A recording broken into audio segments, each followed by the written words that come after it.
Okay, good afternoon, everyone. Welcome to the work session, Las Cruces City Council. And today is Monday, December 13th, 2021. Before we begin, and before we have our Pledge of Allegiance, I'm going to ask you to please rise for a brief moment of silence for the men, women, children, all who lost their lives in Mayfield, Kentucky, and other surrounding areas during the tornadoes.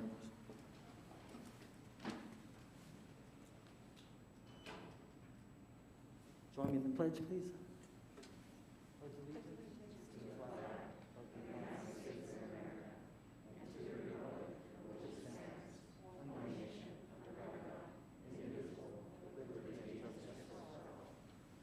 Thank you.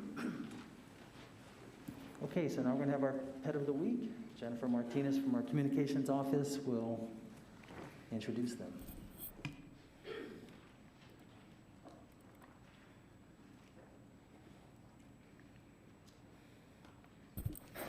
Good afternoon, Mayor and Council. I'm Jennifer Martinez with the City's Communications Office, and today I would like to introduce you to our pets of the week. And the first one we have is Ozzy. Ozzy is a 6-month-old cat who's been at the shelter for most of his life. Ozzy likes to let everyone know that black cats need love, not just during Halloween. He loves to play with toys, and he loves getting pet by caregivers. He is very sweet, and he hopes that you might have a home for him. And then we have Molly. Molly is a 1-year-old female. She's told she's sweet all the time, but she's still waiting for someone to take her home to find out for themselves. She does well with other dogs, and she's learning how to walk on a leash. She's doing better at this training than when she first started, and she hopes that you might be able to help train her some more. She is ready to find her forever home. You can meet Molly or Ozzy at the Animal Service Center of the Mesilla Valley. First, you need to call 382-0018 to make an appointment, and be sure to call in with their animal number. And also this weekend, you can find pets and members of the ASCMV at the Farmers Market from 9 a.m. until noon. Thank you, Mayor. Thank you, Jennifer. Next, we're going to go to Jobs of the Week. I see Elizabeth coming down, Elizabeth Teeters, our Director of Economic Development. So I'm going to make that announcement.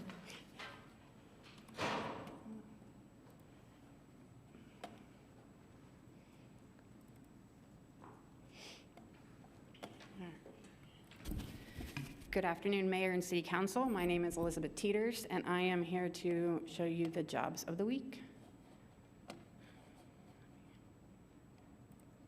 All right, first off, the City of Las Cruces has a construction inspector job that is open until December 18th. There is a warehouse repacker with Admiral Beverage that closes on March 7th of 2022. An office administrator with Torres Welding that closes on January 6th. Mechanical engineer with TMC Design that closes on March 7th, and a maintenance technician with JL Gray that closes on January 6th. For more job information, you can find it with New Mexico Workforce Connections at employeenm.com or 524-6250. Okay, thanks, Elizabeth, and again, congratulations on your new position. Thank you. Okay, next we're going to have our COVID-19 update. And Assistant City Manager, Mr. Eric Enriquez, will be providing that for us.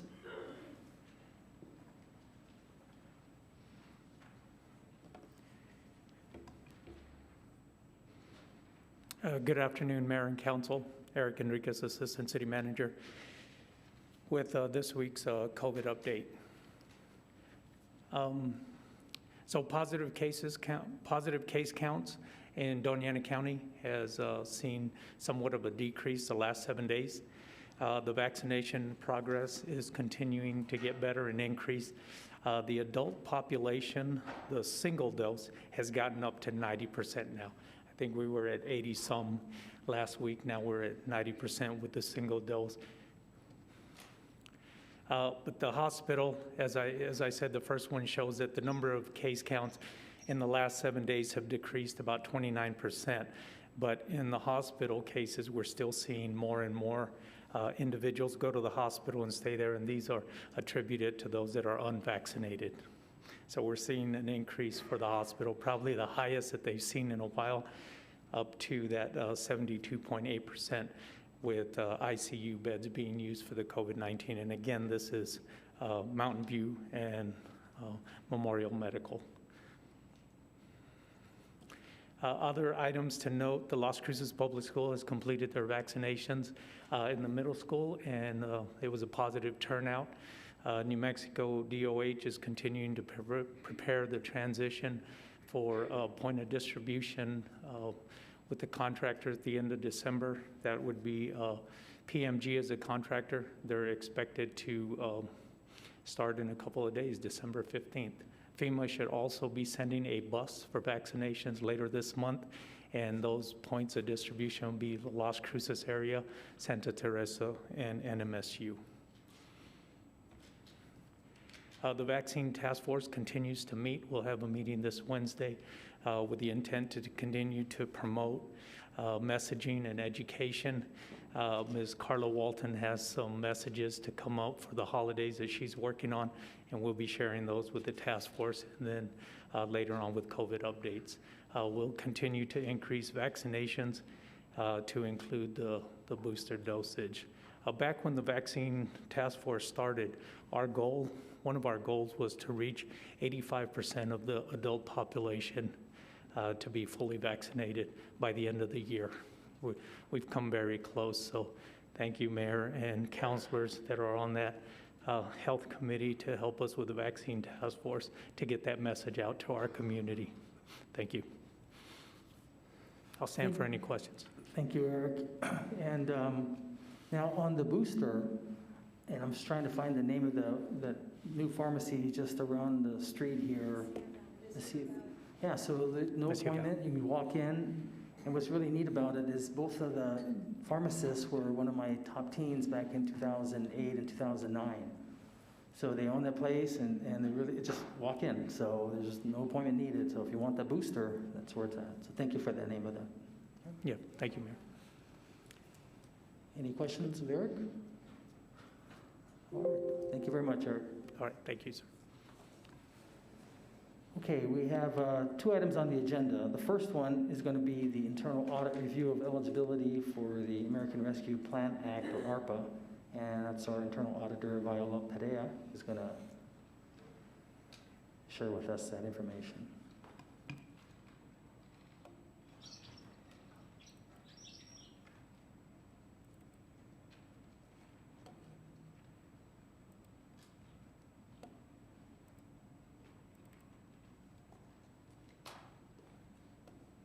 Sorry, just give me one moment here.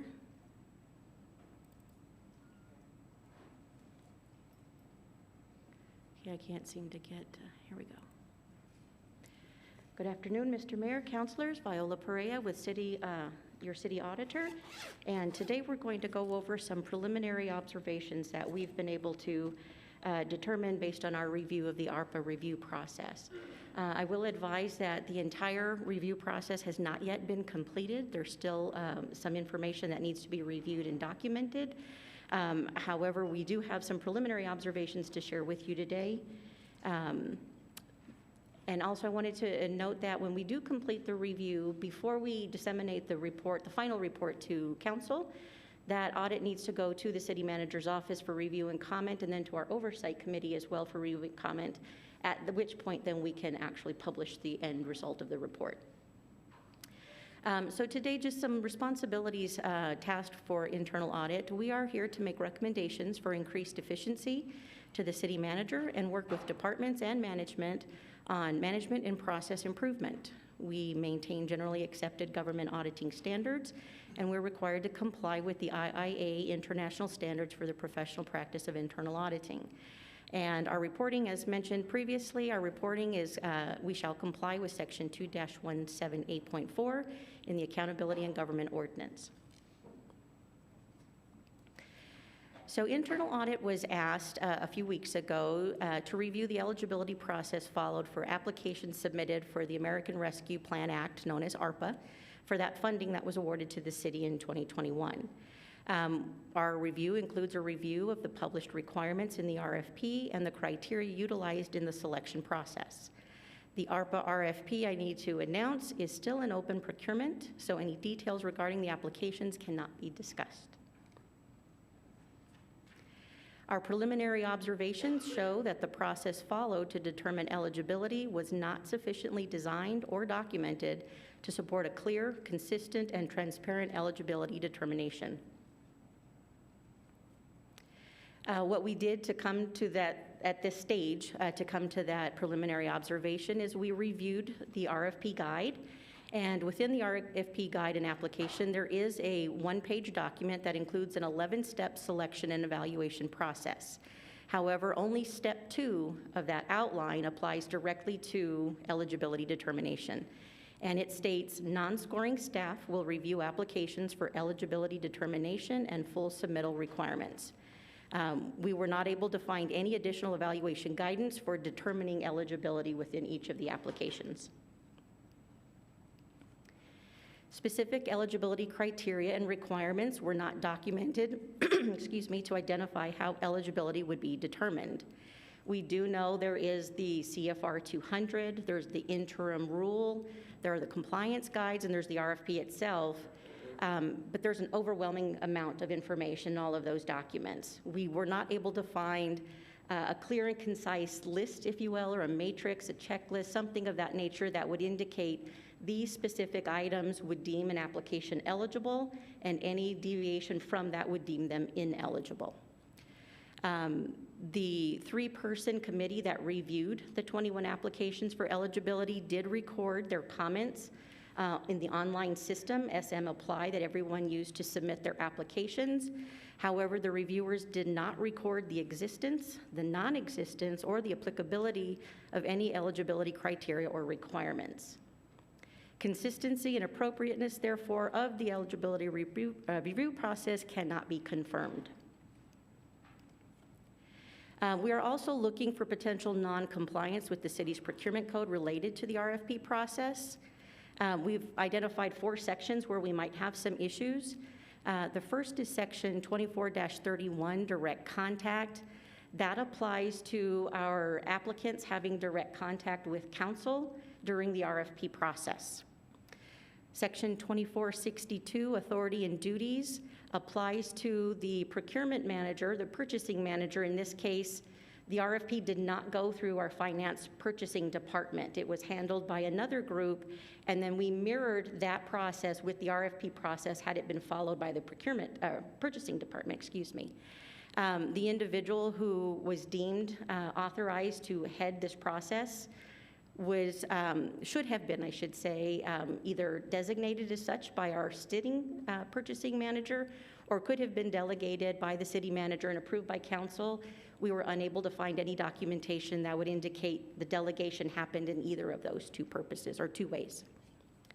The third section, 24-122, request for proposals, outlines the criteria where the discussion and any details of the procurement process need to be kept confidential and not disclosed in public while the RFP is still open. In section 24-123, Selection Advisory Committee, the SAC process that we use for RFPs will indicate in the rules that the purchasing manager, in this case the person delegated, is an advisory component. They are not a scoring or a voting member of the process. And in this case, the person we believe was deemed or delegated for this purpose did participate in the voting process for the determination for eligibility. The next section we're looking at is non-compliance with the City Finance Department Standard Operating Procedure for procurement contracts. It states the SAC, all SAC members should sign a confidentiality form at the beginning of the SAC process and non-conflict of interest forms before they are given the proposals and associated RFP materials. For this committee, both the 3-person committee and the 9-person committee that reviewed the applications afterwards, we were not able to find either of these documents for those individuals. And with that, I'll stand for any questions. Thank you, Viola, for your report, and I'm going to turn over to my colleagues, see if they have any questions. Councilor Flores, Councilor Vasquez. Thank you, Mayor, and thank you, Ms. Perea. Given the non-compliance, where are we with this at this point, procedurally? Procedurally, all the work has been completed. I'm in the process of writing the report. So it's just a matter of days now to get all the document compiled into the report and ready for review by the city manager. And then after that, would we reconvene on this particular item and to vote on? Or would there be more information provided by your office for city council? Mr. Mayor, councilors, once we complete the report, I will include some recommendations for consideration by city management. It'll go to the city manager for review and comment. The next step is to go to our oversight committee for review and comment. If they have no comments, I'm able to publish that report immediately. However, if they do have comments, I cannot publish that report for another 15 days. So it's going to take potentially from a week to maybe 3 weeks, 3 to 4 weeks, before council will get the final report, at which point you can review the content and any recommendations and then take subsequent action. If, in a perfect world, what would be the soonest? A week, 2 weeks from today? From today, our oversight committee meets once a month. Our next meeting is this Wednesday. I won't have it completed and reviewed by the city manager before Wednesday, and we only bring reports to them once a month. So best case scenario, it'll be in January. Thank you very much, Ms. Pereira. Thank you, Mr. Mayor. Thank you, Councilor Flores. Councilor Vasquez. Thank you, Mayor. Thank you, Ms. Pereira. I appreciate you bringing this preliminary audit results to us. So what is the process when we have different findings of noncompliance within the RFP process? What is the typical course of action that we should take as a city government to ensure that we are in compliance? Mr. Mayor, councilors, the standard process for any audit that we complete, we provide that information with recommendations to city management, and then it is up to management to decide whether or not they're going to take a course of action that was recommended. Maybe they might decide on following a different course of action, or they may choose to accept the risk and it stays status quo. So the next step is really determined on what management would like to do. Thank you, Ms. Pereira. And when you say accept the risk, what specifically does that entail? In this particular case, we do have a process that does not appear to be consistent or clear. And if we were to move, for example, to move forward without taking any other action to remedy some of those issues, and we move forward with the decision based on where we're at, the results of the reviews as they are, the potential risk there would be inconsistencies that are accepted, and we're going to move forward, regardless of what that might be. There could be a reputational risk. The community may not have a level of confidence that we did our due diligence and evaluated all applications in a fair and consistent manner. So it's really hard to say what the end result might be, but I think that's going to be the biggest risk is that lack of confidence that we've done a good, thorough job of evaluating all of these for eligibility before we disseminated any monies. Thank you, Ms. Pereira. Thank you, Mayor. Those are my questions. Anybody else have any questions? Councilor, Mayor Pro Tem, and then Councilor Flores, if it's okay. Thank you, Mayor. Thank you so much, Ms. Pereira, for your work on this. I very much appreciate it. My question is around the procurement in that particular slide. Just those points about maybe the possibilities of a potential vendor having communication with council. Yes, slide 7, thank you. The direct contact. Does that also include folks that may have received an email verifying that they did not move into the second phase, if you will? Does that include that? And if so, then, or I guess I'm concerned about those letters that were sent. I understand there was some letters sent to those potential vendors that did not make the next level. Mr. Mayor, councilors, thank you for that question. In the procurement code, the two sections that I'm looking at here, it says, during the evaluation of proposals and until approval of the recommendation of award by City Council, the contents of proposals may not be disclosed. So we are not in a public forum sharing all the particulars of the details of all 21 of the applications. So in that perspective, the letter would not violate, or in my opinion, would not violate this particular section of the code. Let me find the second one just a moment.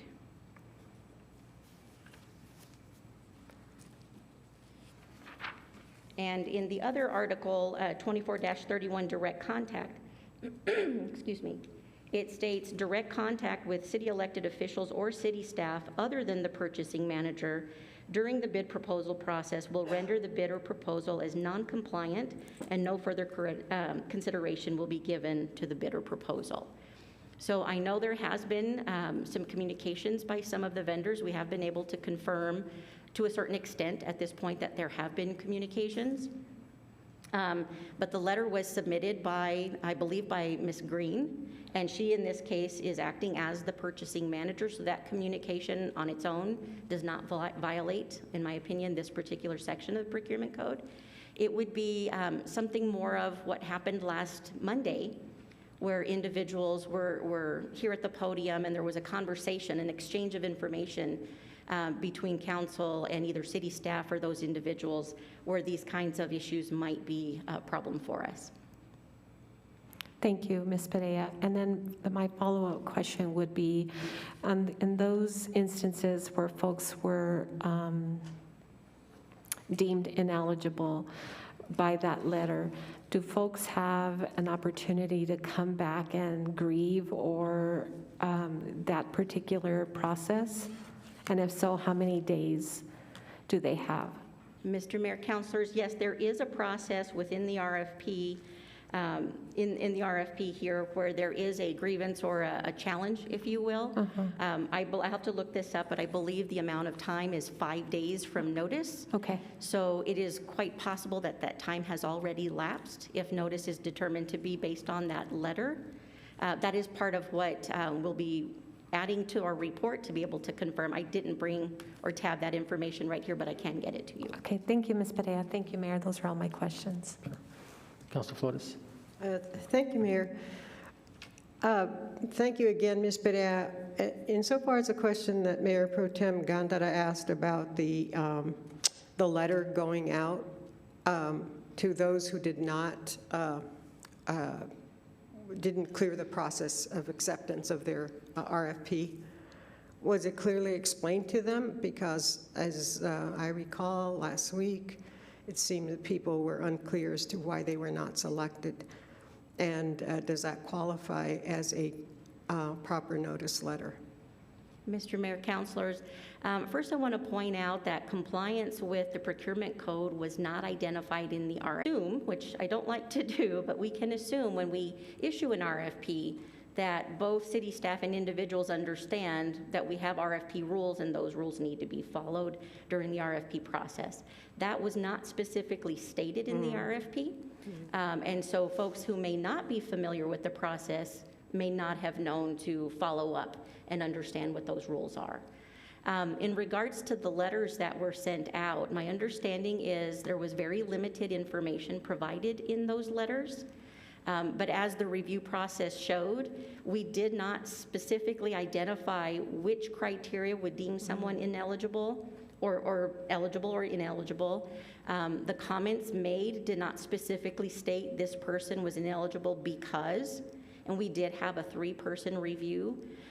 Some of those comments, like I said, were blank, or some of the comments made did not tie back to a particular requirement outlined in the RFP or any of the other documents.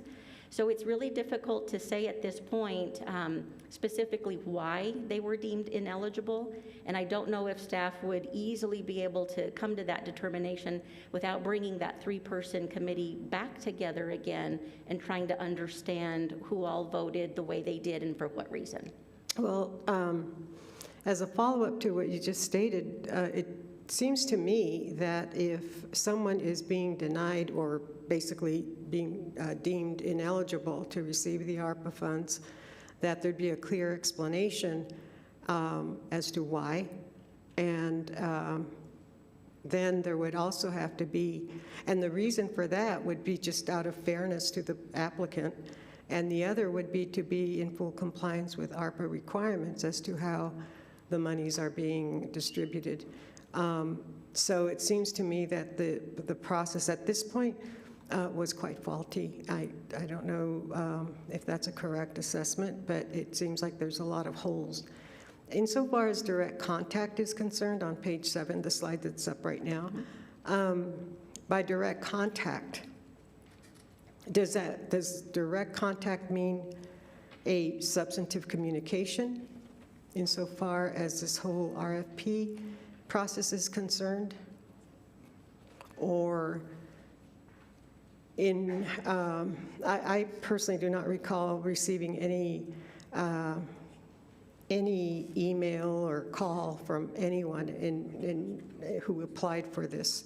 But if I had, I would have let you know when you sent out that email. But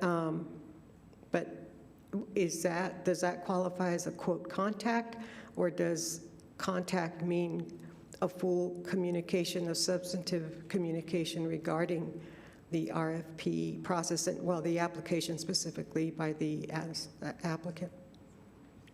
Mr. Mayor, councilors, again, thank you for that question. I will defer to Jennifer on a legal definition of direct contact.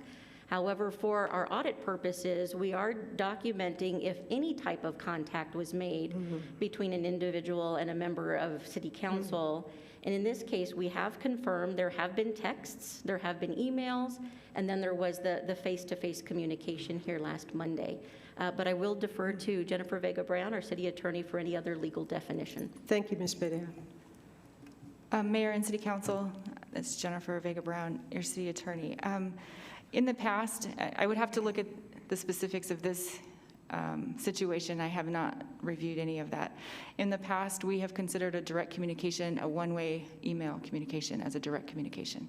I don't know if that it would just depend on many things, and we can evaluate whether or not an email communication was opened, if it was read. There are many things to consider.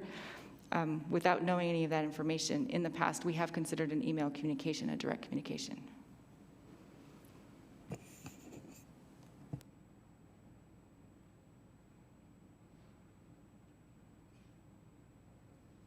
Is that okay? You're good with that answer? Well, it does put into question an email I did receive offering to explain to me the UBI or the UGI, the importance thereof, and I declined on both occasions. And should I have told you that, yes, I did have contact? Mr. Mayor, Councilor Flores, yes, please, if you wouldn't mind, please respond to the email and indicate which individual or individuals you may have had email sent to you from. I'd appreciate that. I'll do that. Thank you. Okay, Councilor Bencomo. Thank you, Mayor. And thank you so much, Ms. Perea, for all the work you've done in the last week to get us to this point. I really appreciate you, so thank you. Yes, I just have a couple clarifying questions.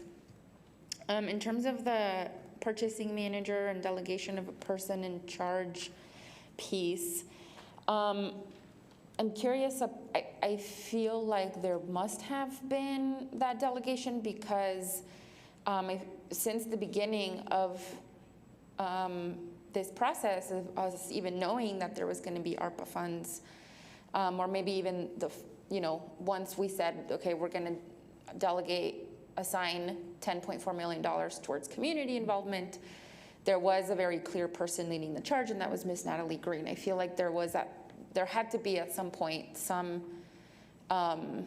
process for that person to have been delegated the lead.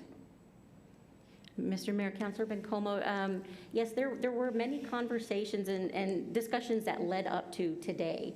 I spoke with Alex Liu, our purchasing manager. He was unaware of any delegation made. There was no documentation to support that a delegation had been made.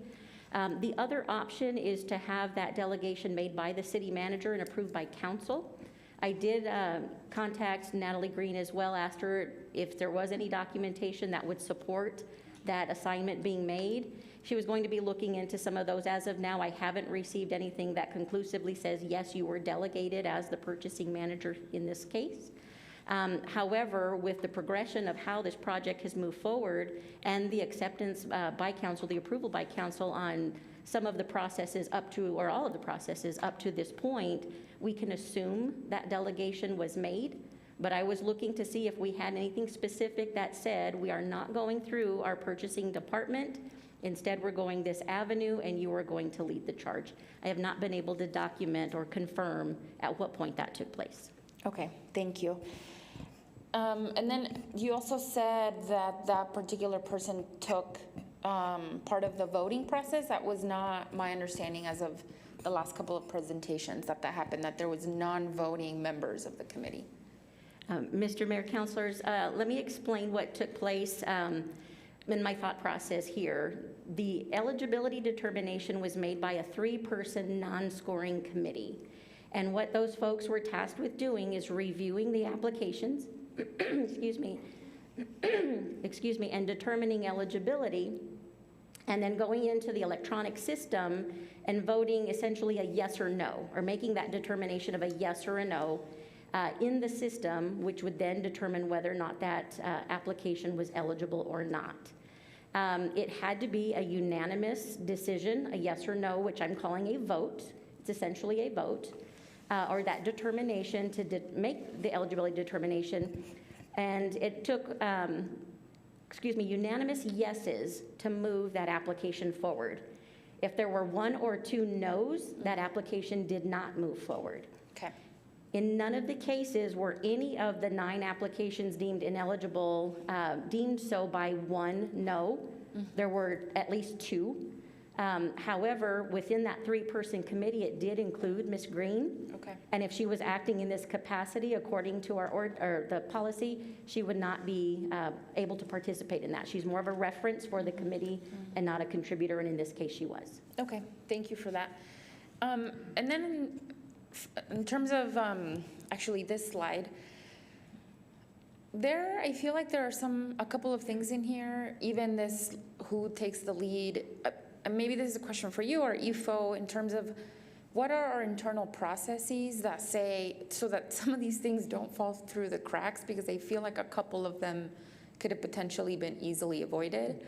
And so what are our internal processes that say, okay, we're going out on RFP, are we internally checking the list, are we meeting these requirements in the procurement code? Do we have that? If not, can we? Because it just feels like some of these things could have been easily preventable. Mr. Mayor, councilors, I agree, and that was the issue throughout the process. We don't have a documented process that outlined all the steps each of these committees will do. However, we do have our procurement code, which outlines the RFP process. We do have our purchasing department to serve as a reference or a guide for any individual who might undertake this process outside of purchasing. So there are resources to help us complete the process in accordance with our ordinances. In this particular case, we did not have a process outlined that would indicate each step that needed to take place or that it actually occurred. Okay, that's helpful. I think that, and is that for just this specific instance, or is that for any big RFP that exists, that we have this checklist? Mr. Mayor, Councilor, I would recommend it for any project. It's always good to have a resource to say, I need to do these things. I can check them off as they're completed. I know when we complete an audit, we prepare an audit plan that outlines every step we need to take in order to fulfill our obligation. It's really helpful. I know we have the PDMM, which is used for construction projects, which guides the procurement process and the project completion of a construction project. has a similar nature embedded in that. So I would recommend it for any large process to make sure we don't miss a step along the way. Yes, me too. Thank Counselor, you. do you mind if Ifo Not at all. jumps No. in? Thank you, Councilor, Mayor. Yeah, just a thought as well. Ms. Pereira was asked to take a look at our process as it relates to the procurement code, which has done an excellent job in going through. This is all kind of been new to us, with ARPA. And I believe the way we looked at it, just as staff, is that the process that we brought forward was approved, right? I mean, we bring, certainly Natalie was presenting, as you mentioned, Councilor Bencomo, as it matches up to the procurement. I mean, it's lesson learned that we need to state that. But the way we've seen it is that it was publicly, we went through several meetings about exactly who would be on the committee, who would be leading the charge. And as we look, you asked about in the future, certainly something that we will physically state it we will definitely state and physically document.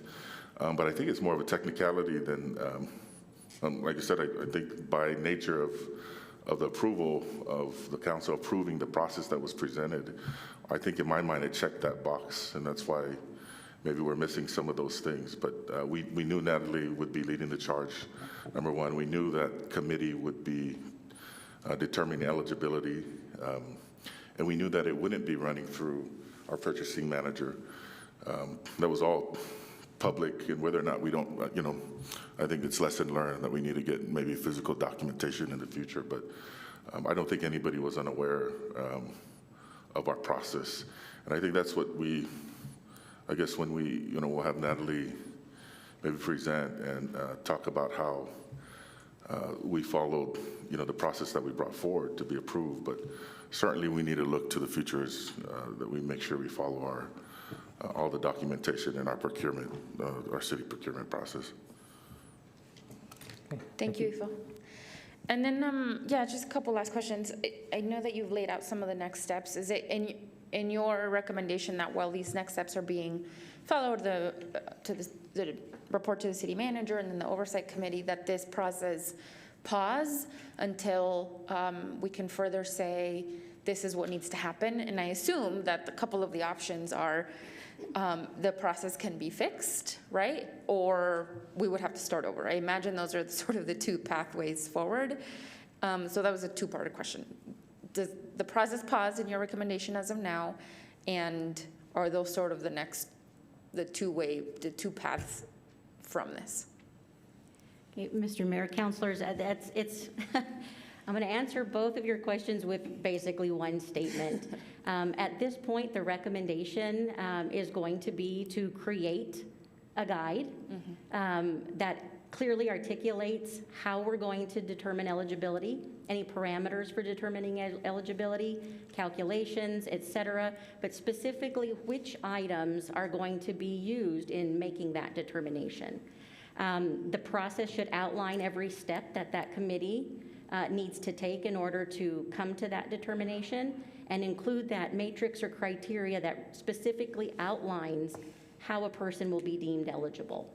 At that point, my recommendation would be not necessarily to start the process over from scratch with a new posting, but to apply that process and that matrix to all 21 applications and complete the reevaluation process from there. That is incredibly helpful. Thank you so much, Ms. Perea. I really appreciate you. Thank you. Thank you, Mayor. We have Councilor Beta-Stuvi and Councilor Vasquez. Thank you, Mayor, and thank you very much, Ms. Perea. Most of the questions I think you've been very thorough with. I just wanted to go back and ask just a follow-up and clarification. You had said that there was a few documentation items that you were not able to find. One of them was on, is it conflict of interest within the SAC committee? And I'm assuming we do have a defined process for that already spelled out. And so then I would ask if there's been any clarification on why that process was not included or documented. Mr. Mayor, councilors, my understanding is the committees, both committees, the 3-person and the 9-person committees were not asked to fill those out. If they were asked, none of those copies were provided. So at this point, I can't answer specifically if that's been changed or exactly why that took place. But the information that I have does not point to either of those documents being filled out by any of the individuals on those 2 committees. Okay, thank you very much. And as we look forward on this and other procurement options, I do think we need to have some follow-up on if processes that we do have listed are not filled out correctly, and then we need to have some follow-up mechanisms as well, and perhaps that's something that can come through our oversight committee.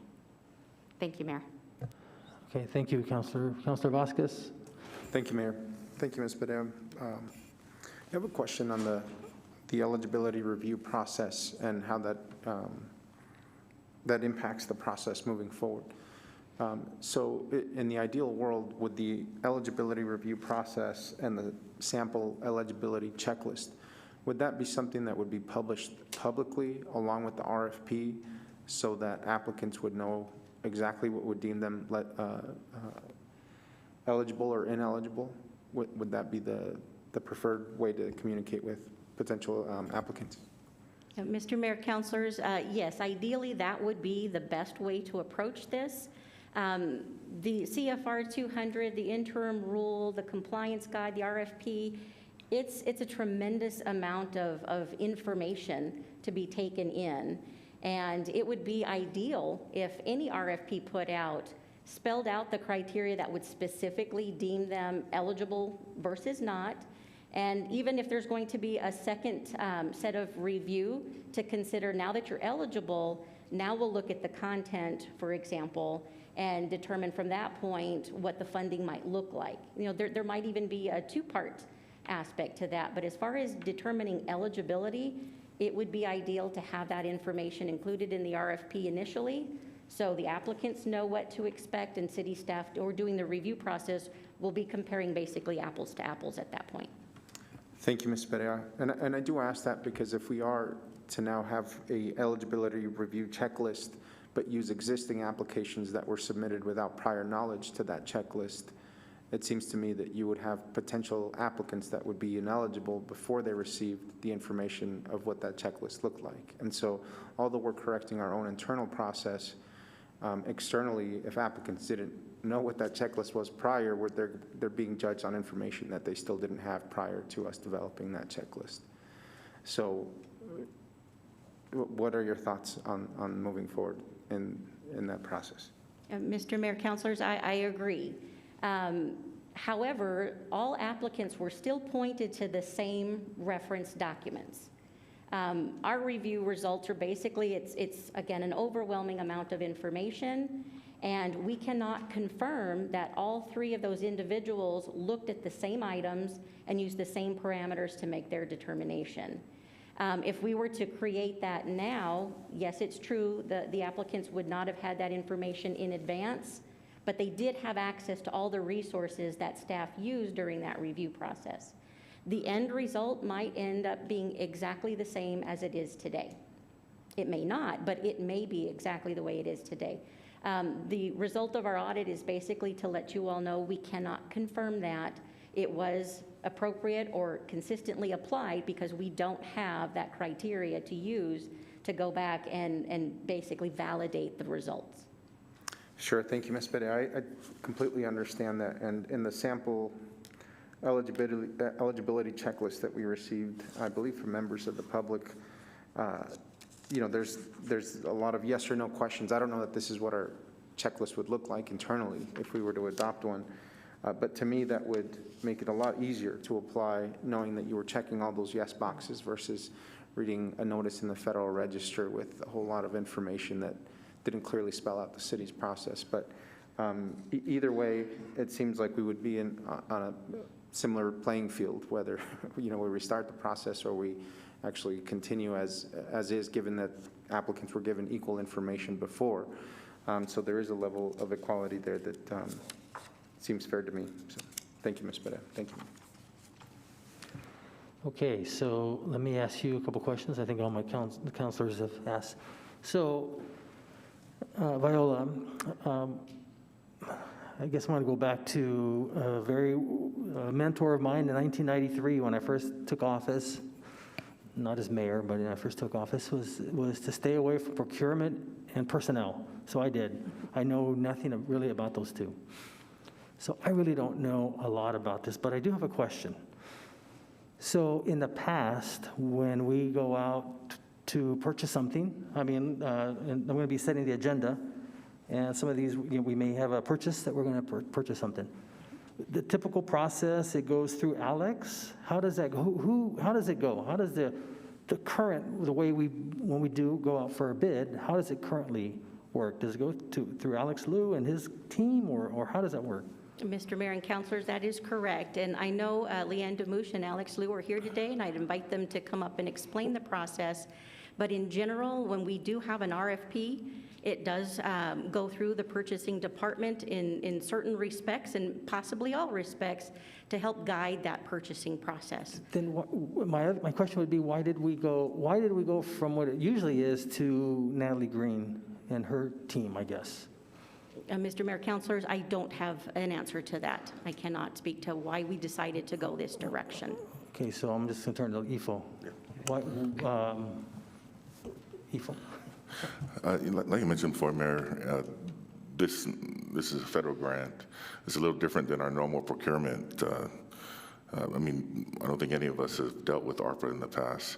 Natalie has extensive background in managing federal grants and working with our nonprofits, and she manages the Telshore Fund grants. And so we essentially have this process in place for the way we administer grants internally. And so this is closer, in my opinion, to the process that was presented from staff. Using Natalie Green and the process we use to administer grants in our community is closer to this ARPA process than we felt that that our normal procurement process going through the purchasing manager. And again, if you were to ask me if we were to do it again, I'd come right back with the same process that we proposed to you. Okay, well, that's fine. Let me ask a couple more questions, Viola. And I need a little bit of clarification.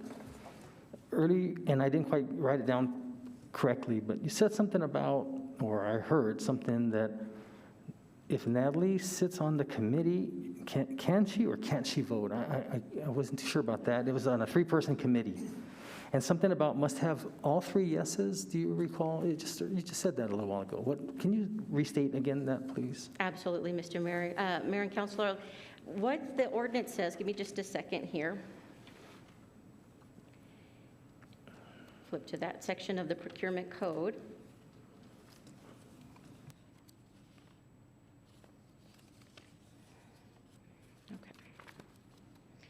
So it's in Procurement Code 24-123 that outlines the Selection Advisory Committee, known as the SAC, what we normally follow for a general RFP process. Section 24-123, letter D states the city's purchasing manager or designee shall serve as staff coordinator for the Selection Advisory Committee. I confirmed with Mr. Liu that in this position, as the staff coordinator for the SAC, he is a non-voting member. He does not participate in the review process or the determination process for anything that's come before the SAC. Within the process, or the eligibility determination process here, SM Apply, which was an electronic system, was used to record the review and the comments from the 3-person committee. That committee was comprised of Natalie Green, Amy Basford Johnson, and Jonathan, and his last name is escaping me. Macias. He was, thank you. Mm-hmm. He was hired as a consultant to assist with the process. All 3 of those individuals reviewed the 21 applications. All 3 of them entered notes into the system, and the end result was marked by either it's a thumbs up or a thumbs down, indicating a yes or no vote to move the project forward. They needed to have 3 yeses in order to move that project forward. So unanimous, all 3? Had to be unanimous, correct. If there was 1 or 2 no's, the project did not move forward to the 9-person committee to be reviewed and considered for funding. Were you able to determine that these 3 people voted yes, all 3, to move it forward? Yes, Mr. Mayor, councilors, of the 9 applications that were deemed ineligible and therefore not moved forward, 5 of those had 2 no votes and 1 yes, and the remaining 4 had 3 no votes. So 4 of them were unanimous. The other 5, it was a 2-to-1 vote, and therefore it did not move forward. Okay, but one of the questions was that if Natalie was acting as the coordinator, she was not allowed to vote? According to our procurement policy here, she would have been designated as the purchasing manager and would serve as a staff coordinator. Mr. Liu explained that as a staff coordinator, he does not participate in that voting or review process. He's only there as a resource to the committee who does make the decision. In this case, Natalie did oversee the project as well as participate in that 3-person committee that decided eligibility. So if we had hindsight, we would have added 1 more person Mr. Mayor, Councilor, yes, that is correct. We could have done that. to make it, because you have to have 3, and theoretically, based on what you told, what I heard, if she's the coordinator, she's not supposed to be participating in the votes. Mr. Mayor, that is Okay. correct. And was there any criteria for the 9-person? Was it just a majority vote, or did all 9 have to vote all yes? Things of that nature, or it just majority? Mr. Mayor, councilors, this review did not go beyond the eligibility determination. Our scope was to look at eligibility processes. However, I can speak a little bit to what took place. The document that I indicated here at the beginning, there was an 11-step selection and evaluation process that applied more so to that 9-person committee. The scoring of it, there was a scoring matrix for them. There was not for the eligibility. This committee followed the same process by entering their comments and their determination into the system, but they also scored each application. There was a variety of criteria that needed to be evaluated, a scoring matrix that needed to be applied. All of their scores were tallied. The highest and lowest scores were eliminated, so there would be no bias in the decision. There was a great process outlined for that second phase. We did not have that same process outlined for the eligibility determination. Okay, so the other question that I was going to ask you, and you're welcome to share your opinion on this, is earlier you heard one of my colleagues say, well, maybe we should just apply the criteria to the current applicants. That's one option. And then grade them. But then I'm thinking, if we do that, then anyone who had direct contact, and as I mentioned to you, Lee Sergi, who, in fact, I believe they just dropped off something else again, dropped off a notebook. And I have to tell you, I don't normally see a notebook of that volume. Usually when someone might be concerns, that's usually nothing that significant. So if we were to do that, I would think that even though they didn't win, and we didn't really have any conversation, because I really didn't have any conversation. I just saw the email, and when I saw the notebook, I said, you know what, this is, my instinct told me that we need to do something about this. I would think, though, that would still, as defined by the direct contact, an email would disqualify them. And probably, I would think that anyone who had any contact, whether they came up to council or not, I mean, when they did, are all disqualified. So then, in essence, we've reduced that applicant pool. I would think that probably the only thing to do would be to, in my opinion, would be to start over with the same process, but with the criteria that you've come forward. However, I'm going to reserve comment because I know she's next on the ARPA RFP process, and that's Natalie. And it's possible, that she has some of this information that maybe you couldn't find. So I'd like to bring her forward. If there's no other further questions of Viola, then bring Natalie forward and let her respond to some of these concerns, and then council makes their decision what they want to do. Good enough? Okay. Thank you, Viola. That's pretty amazing information to provide us in such a short time. I have another question for, Oh, I'm sorry, you have a question? yes, I do. Of Viola? For Viola, Okay. Ms. Perea. Thank you again, Ms. Perea. So my question is, irrespective of the source of the funding, irrespective of the source of the award, this being ARPA as opposed to a private corporation or another entity, why would the RFP process be different? And why was it different? Mr. Mayor, councilors, I can't answer that question. I don't have a good understanding of how we came to this determination. I was only looking at the process after that determination had been made, but I can get that information for you and include that in the report. Thank you very much. Thank you, Ms. Perea, and thank you, Mayor. Okay, thank you, Viola. You're not going anywhere, right? No, I'll be here. Okay. So next we're going to have is the ARPA RFP process, and Natalie Green will be presenting.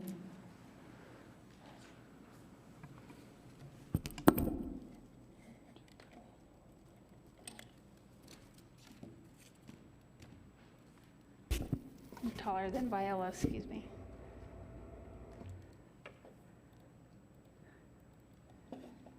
Good afternoon, Mr. Mayor, members of council. Natalie Green for the record. I will be covering the RFP process. I'm specifically going to focus around the eligibility review process since that's the largest concern. I have two disclaimers for you. The first is one that I'm consolidating hundreds of pages of regulations, professional experience into a 20-minute presentation. So I won't cover everything. I've asked Christine to pass out the PowerPoint one because it's very technical in nature, so I'm not going to read all the slides. The other thing, so you can take notes if you have questions. My second disclaimer is if you will have to put up with my bad jokes and, examples and metaphors, so I apologize in advance for those. And the only ones who's obligated to laugh at my bad jokes is my staff, because they're paid to. So the interim final rule, which I'll refer to as the rule throughout the process, and again, I'm only going to focus on one of the statutory eligible uses because that's what the RFP covered. And more specifically, I'm going to focus on its negative economic impacts. So when you read the interim rule, when it talks about responding to COVID-19 and the public health emergency, it really talks about disease mitigation, prevention, vaccination. So the RFP and its scope was around its negative economic impacts. And so, again, if we only had to consider this at face value, you wouldn't have a 151-page document around eligibility. So the overall overarching ARPA requirements, and again, this was the decision framework for determining eligibility. So if there was one slide you had to listen to, it's probably this one. And this will be applicable regardless of what council decides to do with this process, right? So when you consider all the projects that applied, you first have to determine, and I call this my 3-factor analysis, although I'm going to call it my 4-factor analysis, and I'll tell you why. You have to consider whether economic harm exists. So you have to determine if the intended beneficiaries experienced a documentable harm. And we're going to go through all the different types of projects and how we would determine those. You also have to determine if the way the funding is being used is responding to that identified economic harm, and is it related and reasonably proportional? So this is where you get my Jerry Maguire speech, right? So show me the money. So show me what the funding is being used for, how is it being spent, what is it going towards, and does that respond to the economic harm? So again, I can tell council that I'm flying to the moon and back, right? But if I'm not buying rocket ship parts and I'm buying a green screen Photoshop and a cameraman, I'm not really flying to the moon. So you have to evaluate, again, that economic harm exists, that it's related, it responds to that economic harm, and it's reasonable and proportional, and we'll get into that as well. So in the compliance guide, it gives you a non-exclusive list of eligibility projects. But again, you have to, it goes through each of those things and all the considerations you have to do. It also poses the question, just because you can, should you? Should you fund something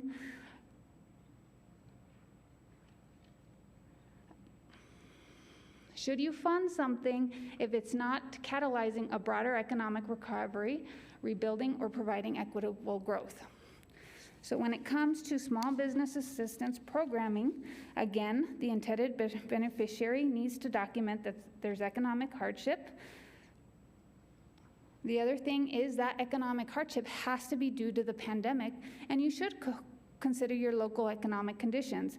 So if a project was around business expansion and recruitment, can you say in this economic climate that a business that's expanding experienced economic harm?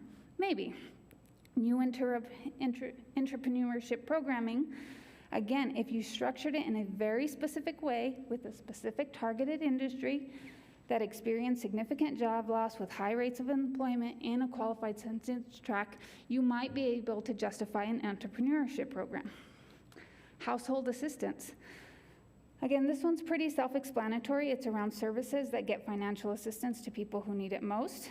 You do have to consider the extent of the harm and whether the response is proportional to that harm. And again, the rule was kind enough to give us some presumed benefit categories. So if you can, and this is a documentable determination.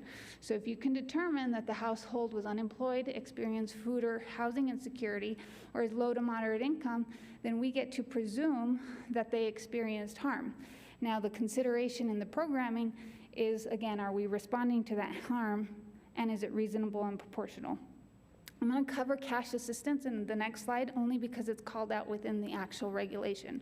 So when we cover cash assistance programming, again, you can focus on those presumed benefit categories, and then you have to determine that the cash assistance is reasonable, proportional to the negative economic impact.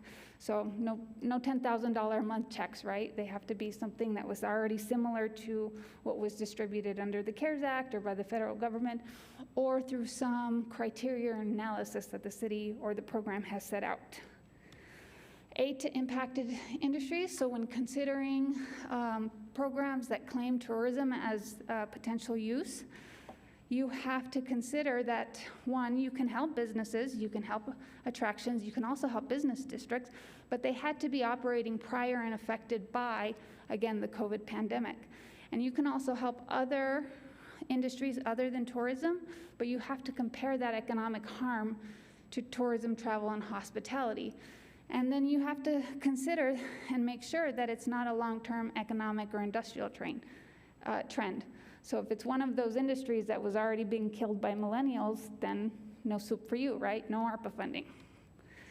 So disproportionate negative economic impacts.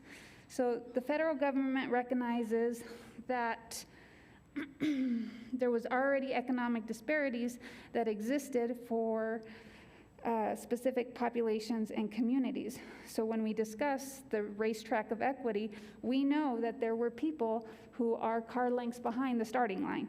So when as a result, they gave us 3 areas that we could do investment when it came to ARPA. The first is going to be investments in housing and neighborhood services.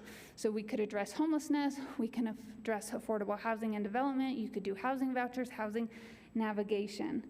So I want to clarify that when it comes to these 3 particular items, there was very clear activities that we can do. So you cannot compare apples to apples and oranges to oranges because it just doesn't work like that. And I'll cover all of the reasoning why. So you could also address educational disparities. So you can do new and expanded or enhanced early learning activities. You could have evidence-based educational services, evidence-based social and emotional mental health programs. You could help the school districts. The third area of investment was new or expanded high-quality childcare, home visits, and child welfare. Now, if those are the only things I had to consider, then yes, many of the projects would be eligible. However, under the guide and under the rule, it specifically states that the city and its subrecipients are the first line of defense and responsible for ensuring the ARPA awards are not used for ineligible purposes. So in all instances, the city should review the uniform guidance requirements as applicable to the city's use of ARPA funds and ARPA-funded projects. So that's going to be the super circular. These are all the other program requirements that we signed on and said we were going to comply with when we requested the funding. I'm not going to cover these. We could be here for 3 weeks if I tried to cover them all. So I'm primarily going to focus on the ones that were used to determine eligibility. So the compliance guide outlines these. I'm not going to cover all of these because I'm going to cover them in the actual 2 CFR 200, and these were covered at length within the compliance guide, which was attached to your last packet. So under 2 CFR 200, B through D are the administrative requirements, E and F are the cost principles and audits. And again, like I said, this is a consolidation of all the ombuds. So let's see. Definitions, I'm not going to read these, but the only thing I wanted to point out is non-federal entity is us as the local government. It's the nonprofit as either a recipient or subrecipient.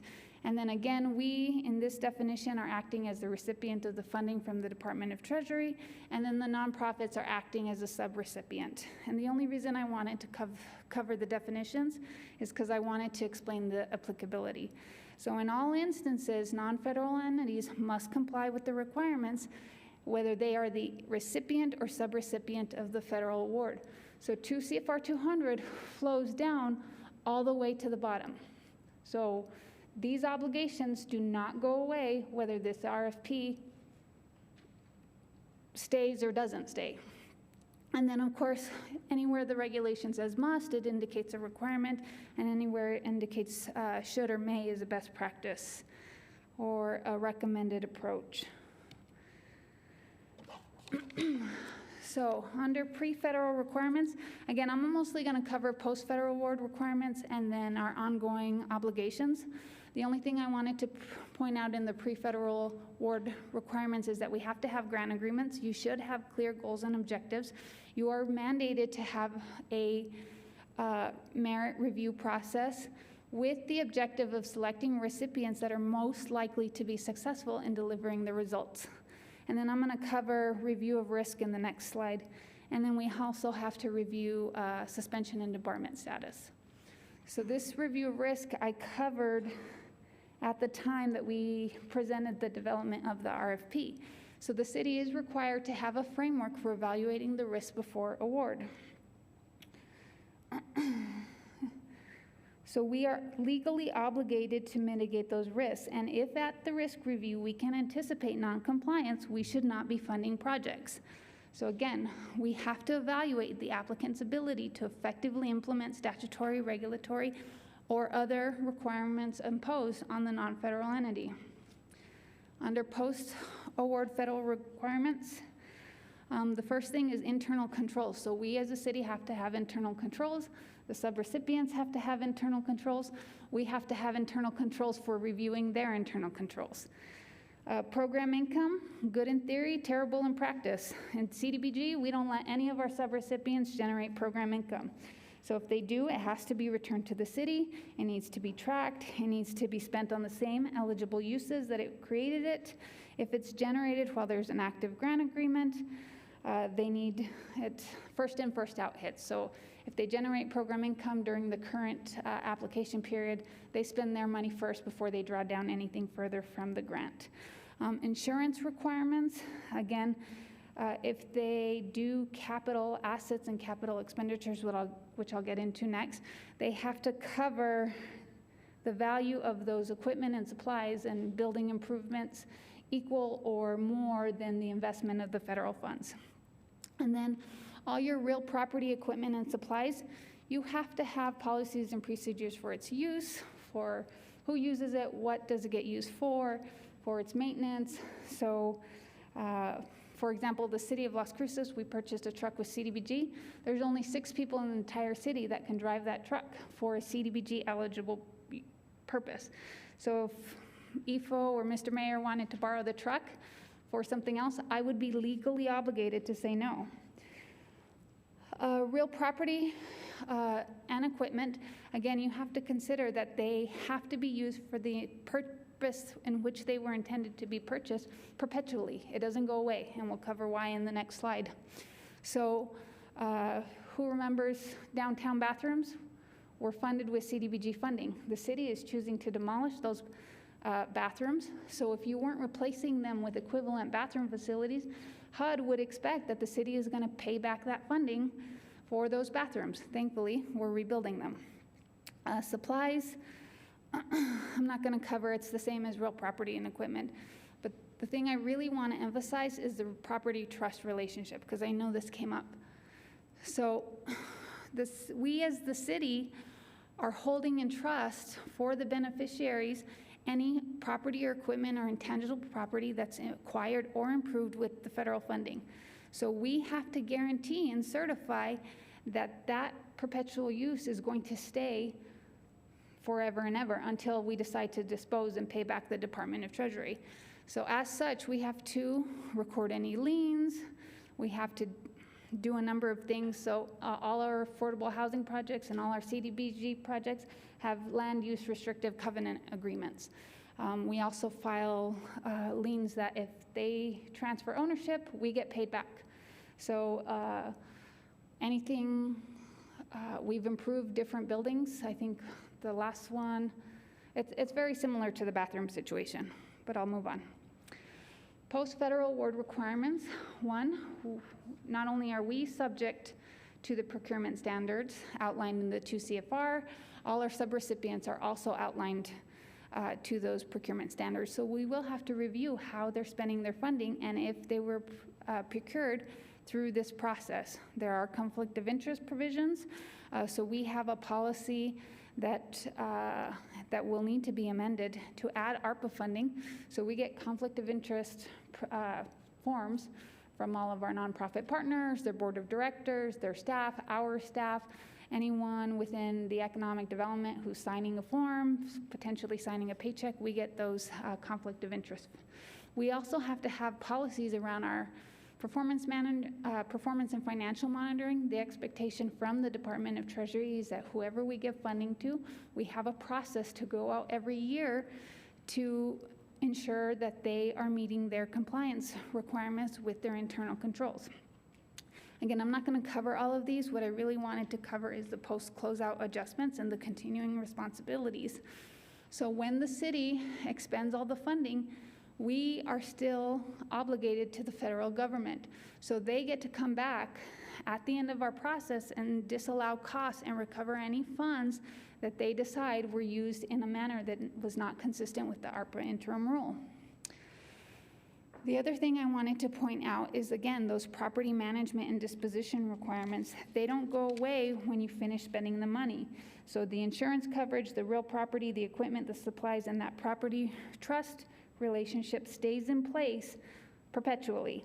So if we know that a nonprofit was going to use funds to remediate a privately owned facility that we can't guarantee that property trust relationship, we shouldn't be funding them. Again, cost principles, I'm not going to go through all of these. The two I want to cover are factors affecting allowability of costs and the reasonable costs.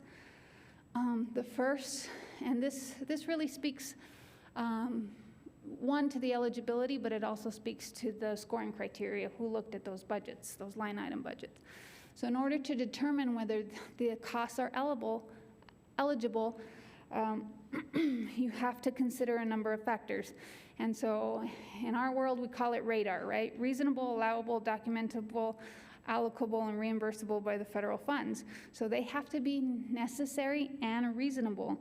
And how do you determine reasonability is a prudent person test, right? So would a prudent person spend that amount of funding for that activity? So you have to ask yourself, are the 9 people that reviewed the budgets, the scoring budgets, are the scoring eligibility people prudent people? I question some of them, but you never know. I think if you were to ask my husband, he'd tell you I'm not prudent, but I like to think of myself as prudent. So you also have to conform to any limitations or exclusions set forth in the ARPA guidelines, right? So if it's in the federal award, you cannot, and it's an exclusion, you cannot spend it even if it's allowable under 2 CFR 200. It also has to be consistent. So this is where I covered in our last presentation where you have to apply them uniform to both federally funded and non-federal funded projects. And then they also have to have consistent treatment when it comes to direct or indirect costs. So that's that copier example. So if I'm billing my copier as an indirect cost, I'm not going to then bill that activity to this other grant as a direct cost. And then, of course, it has to follow generally accepted accounting principles. It has to be adequately documented, and it has to be a cost that's incurred during the approved budget period. Audit requirements, the only thing I really wanted to cover in the audit requirements was that any agency that spends more than $750,000 of federal funding in a single fiscal year will be subject to either a single audit or a program-specific audit. And that includes the city. So it's not a matter of when we will be audited, or if we, it's a matter of when we will be audited, not if, right? We will be audited around this process. And in terms of management decisions, again, we have an obligation to issue managements to nonprofits who are non-compliant. And then if our external auditors find out that we're non-compliant, then the other federal programs have a right to issue management decisions across all the grants. So I'll return to the evaluation process. So council adopted a resolution on September 7th. One, it designated me as the purchasing manager for questions and technical assistance, which I offered. Some took it, some didn't. We had a competitive proposal process. There was 21 applications submitted for $26 million. The Eligibility Review Committee, which is the 3 scoring members who are familiar with the interim rule, with the compliance guide, and with 2 CFR 100, reviewed those projects for eligibility. The ARPA Review Committee then reviewed the 12 remaining applications and scored those. They scored them individually. Presentations from those applicants were conducted on November 3rd, and then you have ranking and final recommendations, which occurred on November 9th. As such, there was 9 projects recommended for funding. I'm not going to go through them. You'll be considering them at your next council meeting. And then you have 3 activities that were not recommended for funding. And then you have 9 applications that were determined to be not eligible based on the criteria that I covered. So if there was one response I had, you cannot apply a uniform decision-making criteria to all the projects. It would be extremely difficult unless you would have to have 10 different matrices for every possible project that was out there. Small business, because you got a whole host. These were small business, they were tourism, they were impacted industries, they were disproportionate communities. So the reasoning is not consistent. That's why we have 151 pages of interim final rule to help us with that decision framework. So with that, I'll let you guys stand for discussion. I'm amazed you got through that quick. I really am. I'm impressed that you did that, Natalie. That's good. Councilor Vasquez has his line on. Thank you, Mayor. Thank you, Natalie. Wow, yeah, I'm surprised as well. I think we could get through presentations a lot quicker if you just deliver them all from now on. Natalie, thank you again. I just have a few questions. And first, I just want to say I appreciate your area of expertise, especially dealing with CDBG and HUD funding and federal funds that come into the city for many years. So I have a question just around the interpretation of economic harm. I think this is one of the overarching ARPA requirements listed on slide number 3. And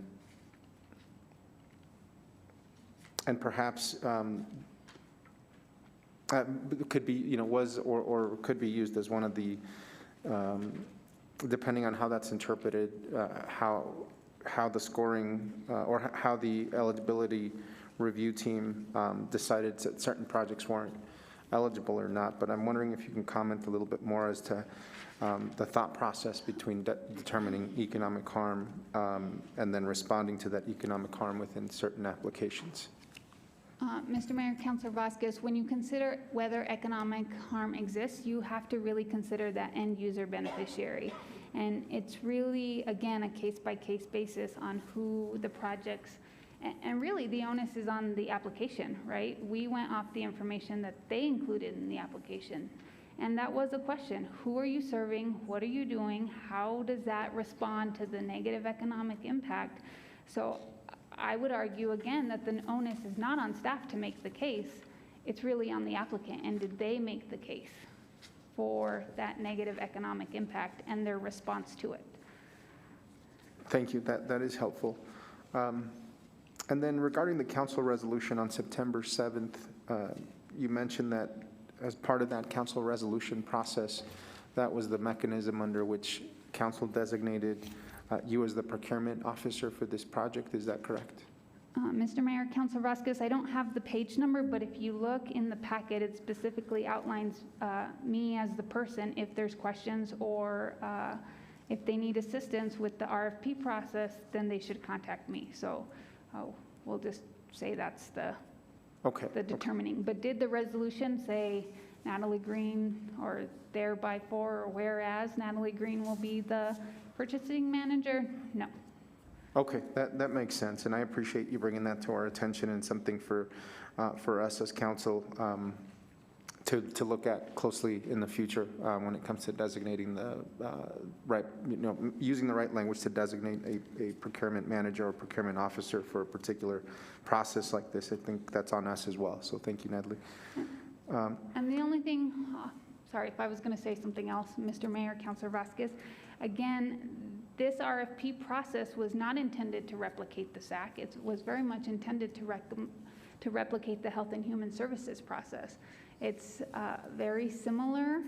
The only difference is that we generally have a letter of intent process to review eligibility up front. In the essence of time, we didn't include that process this time, and we'll do it next time.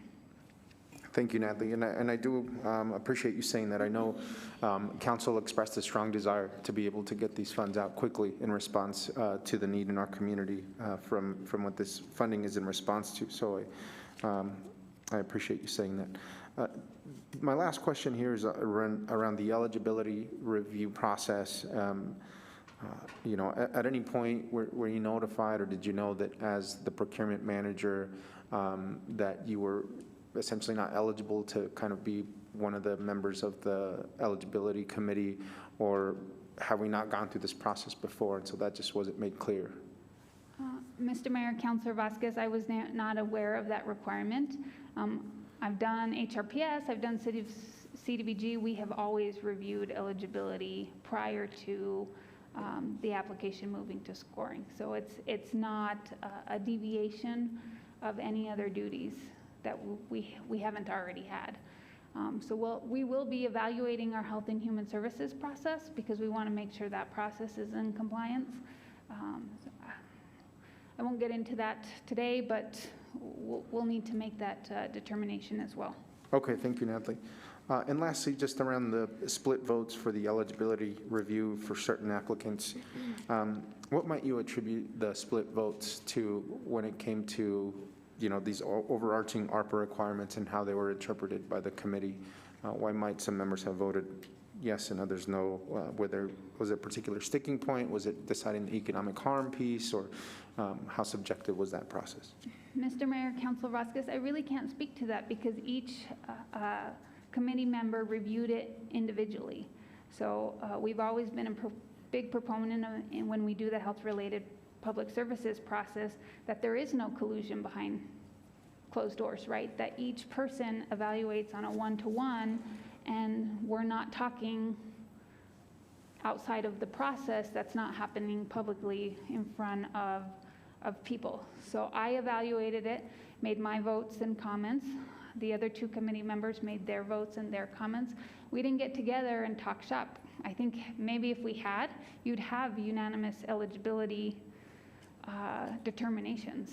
But again, I can't really speak to what the other committees members were thinking at the time. One, because one is on extended medical leave, and the other is no longer employed by the city because they have other employment. So. Okay. Well, thank you, Natalie. Those are all the questions I have, and I really do appreciate understanding this process a lot better. And I think when council asked for some clarity on how this process was undertaken, this is exactly what I envisioned for us to be reviewing today. So thank you, Natalie. Thank you, Mayor. Thank you, Councilor. Mayor Pro Tem.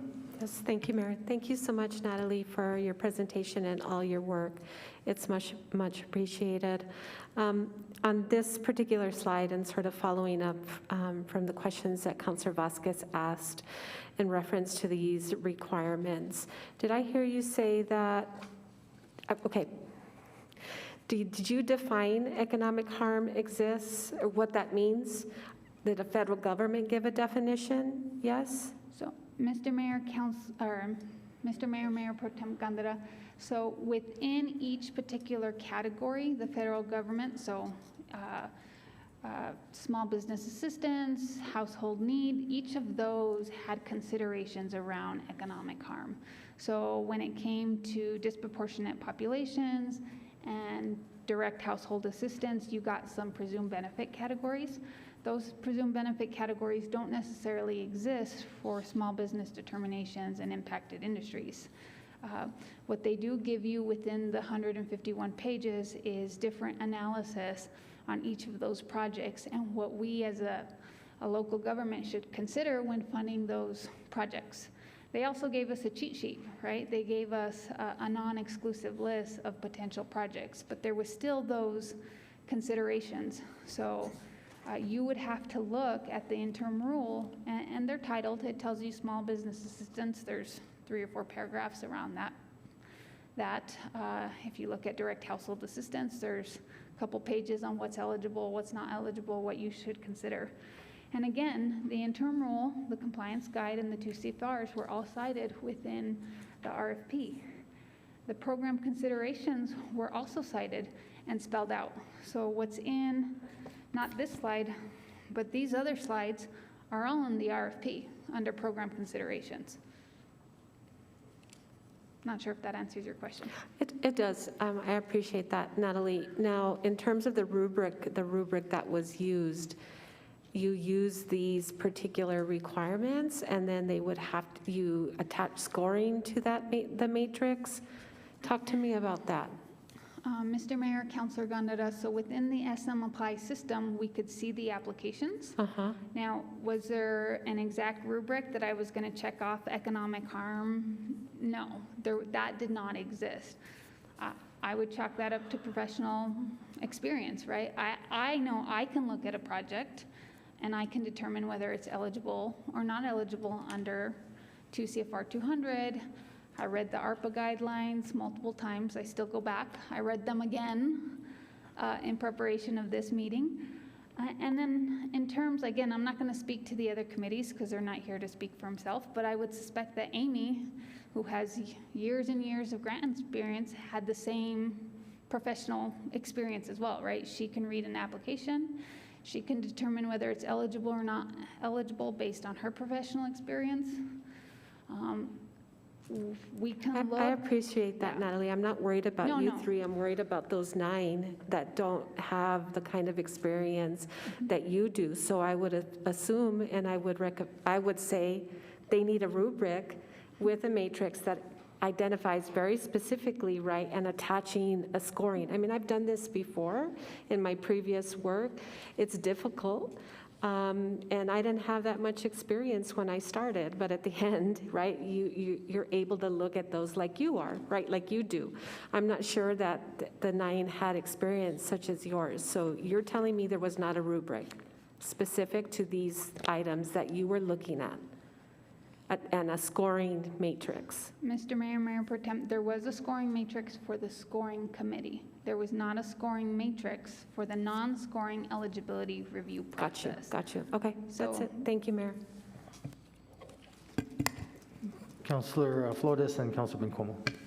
Thank you, Mr. Mayor, and thank you again, Natalie. I, too, am really hovering over the, quote, economic harm exists, unquote. And on page 3, the same page, whether this harm was caused or made worse by COVID-19 public health emergency. I didn't review the applications, and I wasn't on any committees, so I don't know what the application stated. But I do know that in one that was not selected by you all, I don't understand how, and I don't want to mention, I just don't understand how these blanket points, bullets, can explain how an organization can be so essential in someone's life. And everybody, as far as I could see, as far as it's just, empirical data, a blind man could see, pardon the expression, I'm sorry, that was horrible. Everyone, I think, can understand that economic harm exists when anything is impeded. So all of the organizations that I see listed, whether they were selected or not, were worsened economically. And the reason is because people who would ordinarily engage in those activities or whatever, a lot of places had to close down. And those places are places where people go, and I don't want to mention the organizations, but I do know that especially children, when children are engaged in certain activities and they have a place to go, whether it's a place, whether it's, somewhere in the city, I have to speak very generically, that does affect someone's mental health. Mm-hmm. I know that people who have been subject to, are so in fear of going out even to the market with a mask and taking all the precautions, their behavior has changed. I have friends who haven't left their homes, and their behavior is unexplainable to me, insofar as that horrible fear. And they're not going out, they're not going to the places they should be going to, or ordinarily would be going to, where they would have a healthy interchange with the rest of the world. So I think this is something that Councilor Vasquez touched on and Mayor Pro Tem Gandara touched on, is that I don't think there's anyone on this list, quite frankly, that doesn't qualify. And if these are the factors that are being looked at, the economic harm exists because people are frozen. They're not participating in everyday activities. And everyday activities is an indicator of how well people function and contribute to everything in life, including the economy. So I think that you were trying very hard to explain that even apples to apples aren't apples to apples, and even oranges to oranges aren't oranges to oranges. And I agree with that to the extent that economic harm could be found as a fallout, as a consequence of COVID. And, Mr. Mayor, Councilor Flores. And I know that you had these different things to go by, but I'm still sticking to the point that irrespective of where this money was coming from, the protocols of any RFP should have been followed. And that brings into question, in my opinion, the entire process. And I know that you've worked very hard on this, Ms. Green. There's nothing personal here. But after the everything that was presented by Ms. Perea, it seems to me that there are a lot of things that we have to go back to. My big concern at this point, and this is probably for the attorney, Vega Brown, and for Ms. Perea, and maybe even ARPA itself may kick in and say something about this, is whether all of these entities have been dealt with unfairly, and whether they are in some peril at this point of not receiving any ARPA money, because I think that the process is tainted, and I don't know how we can really get out of this. And I think it will take probably more than 2 or 3 or 4 weeks to really understand all of it. I think that irrespective of how objective we want to be as human beings, we necessarily bring with ourselves that subjective experience and that subjective interpretation of what we think something is. And it has to do with perspective, and it has to do with perception, has to do with personal experiences. So I'm really worried about this, Mr. City Manager, Mr. Peely, and I'm really worried about this, Mr. Mayor, and I hope that our City Attorney, Vega Brown, and Ms. Perea come back with ways that we can really approach this and move on and not lose the ARPA money. I'm worried about that. Thank you. Yeah, thank you, Councilor. I will say this after council members have their say. I have a few questions that might clear up, or at least attempt to answer some of the concerns that you have. So let me just reserve comment on that. So we have next, Can Councilor I Bencomo. just respond? Oh, sure. Yes, I'm sorry, Natalie. Thank you, Mr. Mayor. The only thing I was going to respond to is, I agree with you, Councilor Flores, that many of the organizations can say economic harm exists for their intended beneficiaries. And if that was the only thing I had to consider, they would all be eligible, but it's not. How were they spending the money? And is that expenditure responding to the economic harm? Because you will find, if you evaluate, again, show me the money, right? So I'm not going to do the whole Jerry Maguire, show me the money. But show me the money. Where were they spending the funding? And I assure you, it was not on the intended beneficiaries. Okay, so let me go to Councilor Bencomo, and then, okay, Councilor Bencomo. Thanks, Mayor. And thank you so much, Natalie. I feel like you were able to go through that presentation because you eat, breathe, sleep all of these. So thank you for your expertise. Actually, given Ms. Perea's presentation and some of the recommendations she's laying out in the process and what Natalie just laid out, I'm a lot less concerned. You know, I'm not saying I pointed to Ms. Perea's presentation and just said, felt like some things fell through the cracks. That shouldn't have, and we need better processes for that.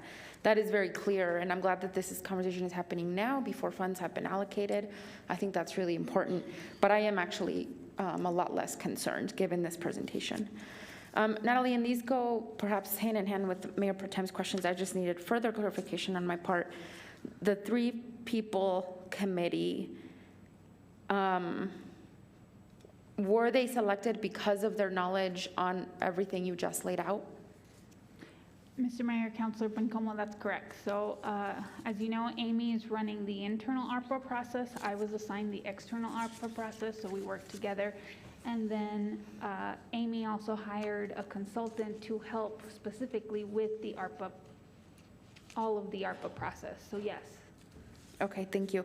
And these categories, small business assistance, household assistance, et cetera, those were laid out by the federal government, right? They're not your... Mr. Mayor, Councilor Bencomo, that's correct. So all of those are in the interim final rule. Okay, thank you. And then I just had a curious question on the auditing, Natalie. You said that the nonprofit would have to have an audit requirement if they receive more than $750,000 of federal funds? Mr. Mayor, Councilor Bencomo, it's actually the expenditure of federal funds in a single year. Okay. So there's two different, there's a program specific and then a single audit. So if it's, I'm gonna have to try and remember, I might get them confused, but if they spend more than $750,000 in federal funds from a single source, then it's a program specific audit. But if they spend $750 from various federal sources, then you have a single audit. Okay. And either way, it'll evaluate, again, all those internal controls, all those policies and procedures, it'll test all of the financial components. And then, again, we are obligated as a city to go out and do a similar level of review for each of those nonprofits that we award funding to on an annual basis. So that's another component, but we'll worry about that after.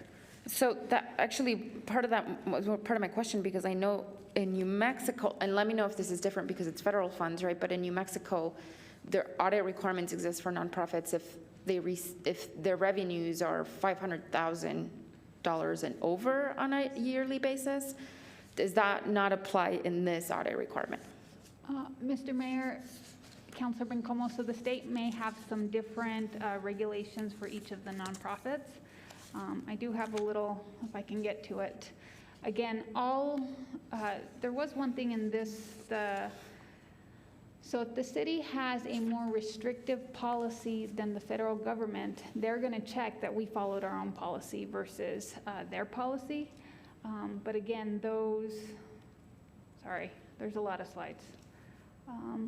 And then I was going to address something else that was brought up as part of the internal audit, which was a conflict of interest. I did just want to point out within the SM apply, reviewers could flag if an application, if they had a conflict of interest within the review process. So if they saw an application and determined they had a conflict, they would flag it's a conflict of interest, and it would notify the purchasing manager.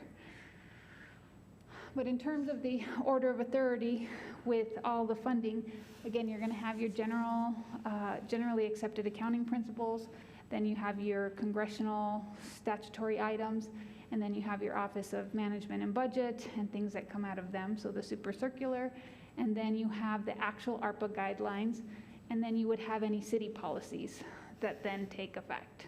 So that's sort of your order of authority when it comes to different processes. Okay, thank you.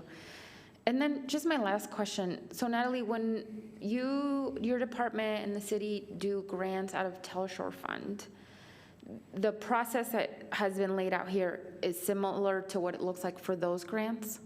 Mr. Mayor, Councilor Bencomo, that's correct. It's fairly similar, except your board is a council-appointed board. Again, we do conflict of interest forms. That happens at the actual meeting. Very similar to this process, right? You say you have a conflict or not conflict. But the process essentially is the same. It's not much different. Okay. There's a few different added layers of components, but it's, for all intents and purposes, it's the same. Okay, I appreciate that, Natalie. Thank you. Thanks, Mayor. And that process, just so you know, is exempt from the procurement code, and so that's why it's allowed to be that way. Oh, can you tell us why? Mr. Mayor, Councilor Bencomo, in the P code, there are various exceptions. One of them is for the provision of poverty programs and for sick and indigent. So they are exempt from the procurement process, but they are not exempt from the contract requirements. So if we execute a contract over $75,000, they still have to come back for council review. But they are not required to follow the exact procurement process outlined in Chapter 24 of the Muni Code. Okay, thanks, Natalie. I appreciate that. Okay, thank you. All right, so let me just ask you a couple questions, Natalie. So all the information that you gave, is it fair to say that the applicants were given some sort of copy of all the requirements? Mr. Mayor, that is correct. So within the RFP, not only did they have program considerations, they had requirements, they had links to the interim rule, to 2 CFR Part 200. They also had to sign a required assurances forms, very similar to all those other requirements. So they signed and testified that they understood what they were applying for, and it did outline 2 CFR 200. Okay, that's fine. So, and I think you kind of touched on this with Councilor Bencomo, that this was similar to, and I think earlier it was similar to the Health and Human Services Committee when we give out certain funding to nonprofits. And so, does that have a 3-member board on it? And then if they move it forward to I guess, a 9-member board, or? Mr. Mayor, that does not have a 9-member board. It has a 1-person board. So that would be me as acting, or generally it used to be me acting as the purchasing manager. The reason we selected a 3-member board in this case is they're federal regulations. They're subject to interpretation. So we wanted to make sure that a single person was not misinterpreting regulations. So we selected 3 people who were familiar with the interim rule and the 2 CFR 200s to make that decision together. So you feel, earlier it was brought up that under the current RFP process, if you're the program director or coordinator, you're not really allowed to vote. But you feel that under these circumstances, you would be allowed to still participate and vote? Mr. Mayor, I will defer that to you all to decide that again. Okay, that's fine. I just wanted to see if there was something that I was missing. You need someone who understands federal regulations, and you need someone who's probably read the interim rule more than a couple times to help determine that eligibility. So could I have coached a staff person?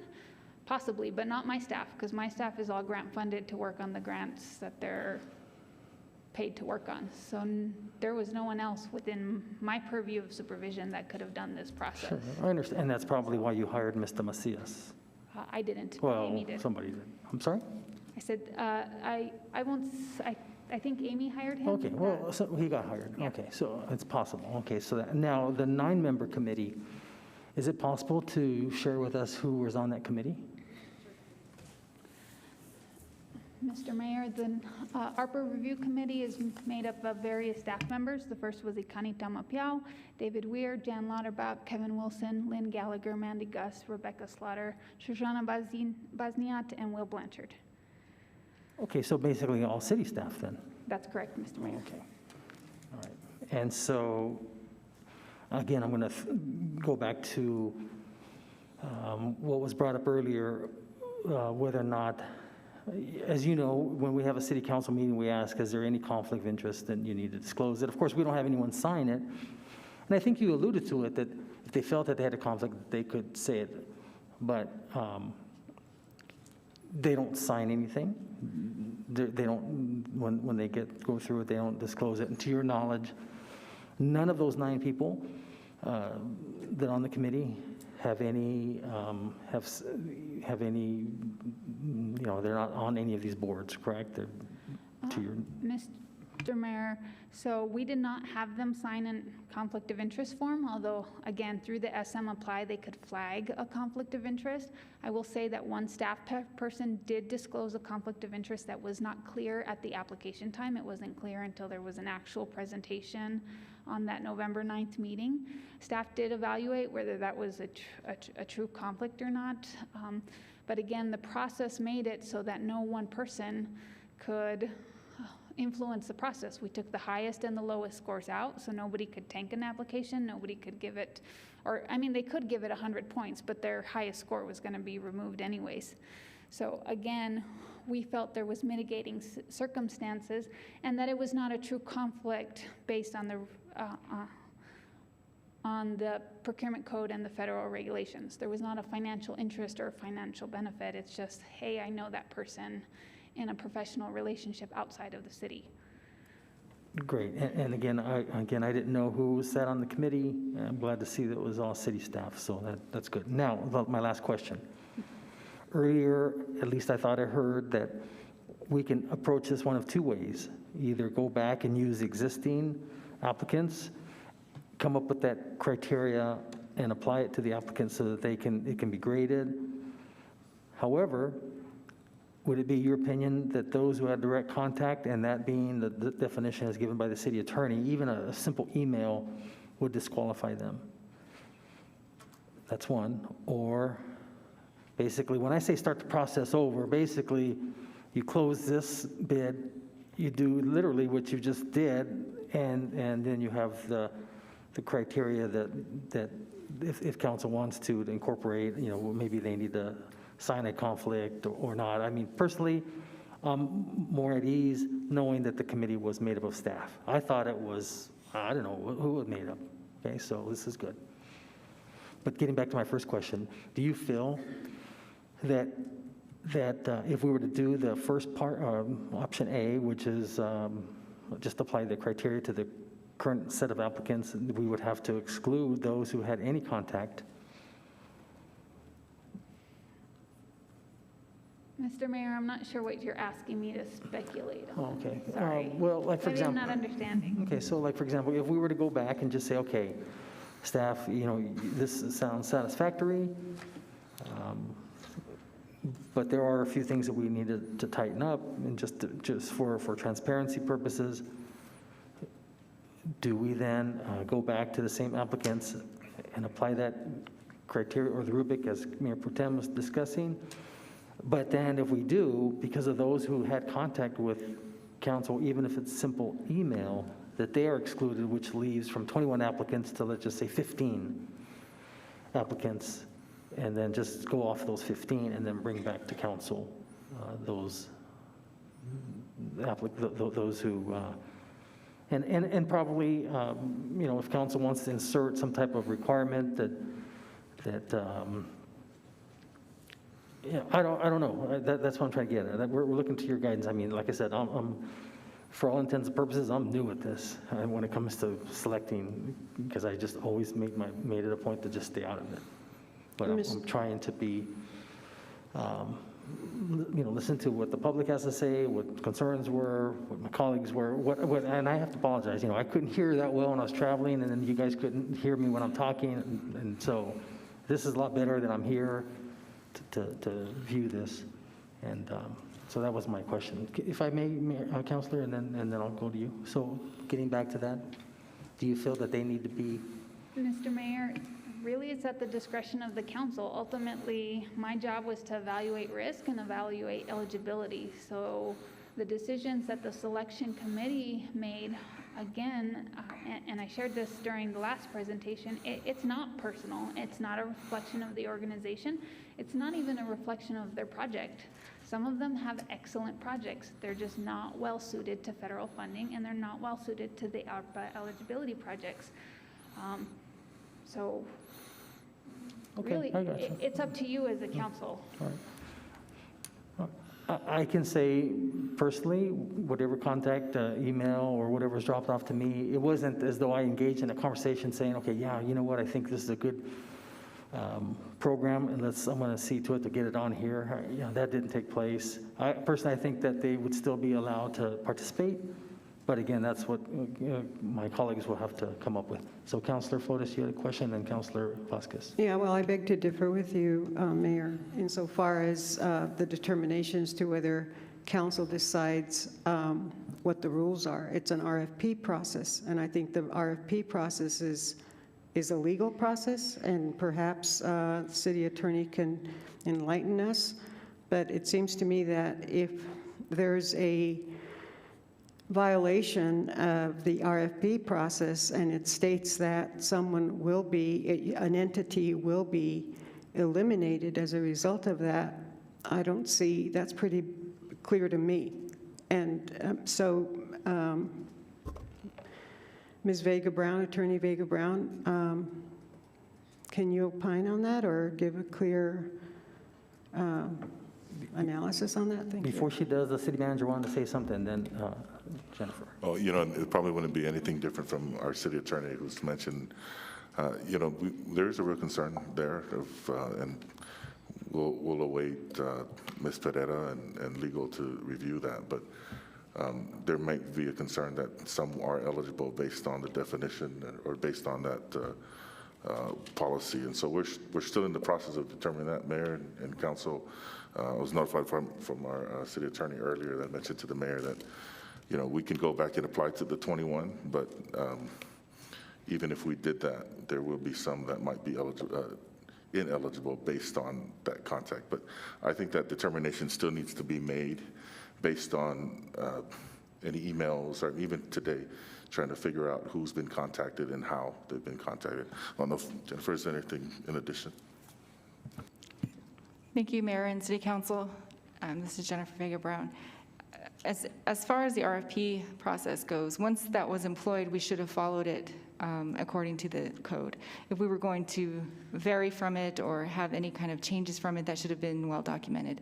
I don't know if it has. I will rely wholly on our internal audit's review of it once it's completed, but once you indicate that you're going to use an RFP process, we should follow it.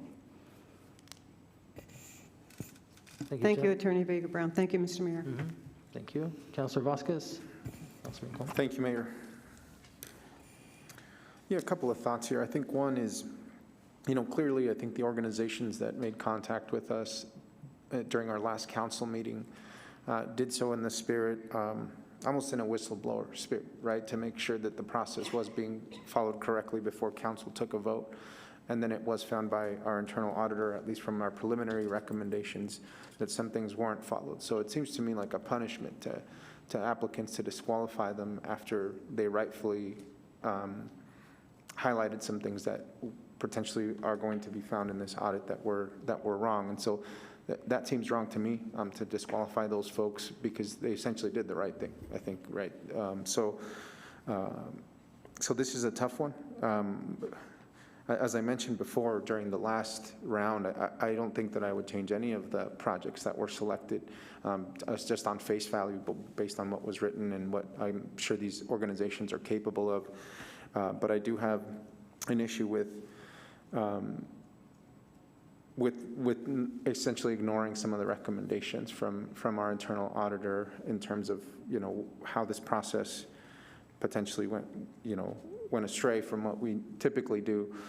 So that makes it tough. I would say that the eligibility committee piece of this, with Natalie's participation in that, seems to me like I don't, and I know Natalie, you probably are the best person to be on this committee, but based on our internal audit and what we have our internal auditor, if that's something that potentially puts the city at risk, and I don't know, maybe even from potential liability in the future through this process. And I think that's something that we should go back and review with these same applicants, with the same applications. And so that means restarting the process under a streamlined new RFP that corrects all the deficiencies or potential deficiencies that our internal audit identified. It seems to me like that might be a prudent way to go.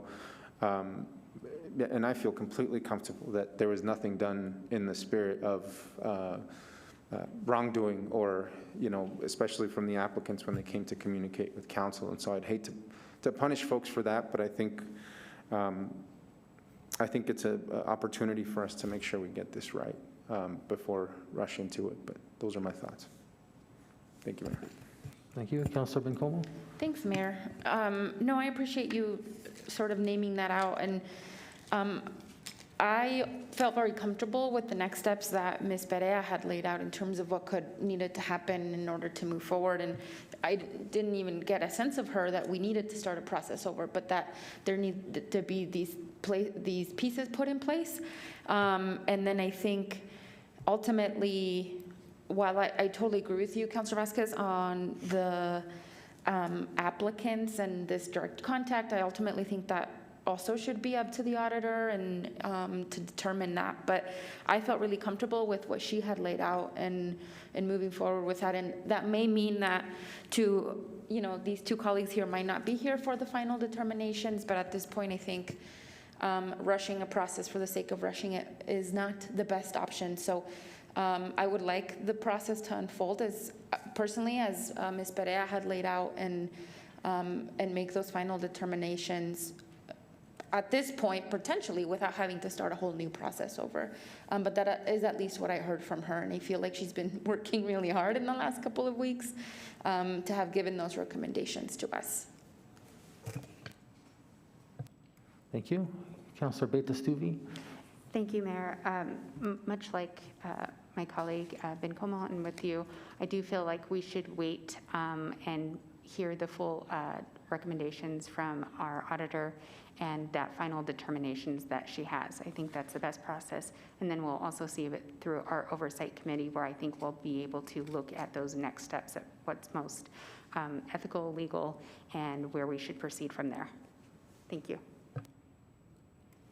Okay, so what I'm hearing, Ifo, is we're going to wait for Viola to make her provide that information, I presume, to you and city attorney and all those affected parties.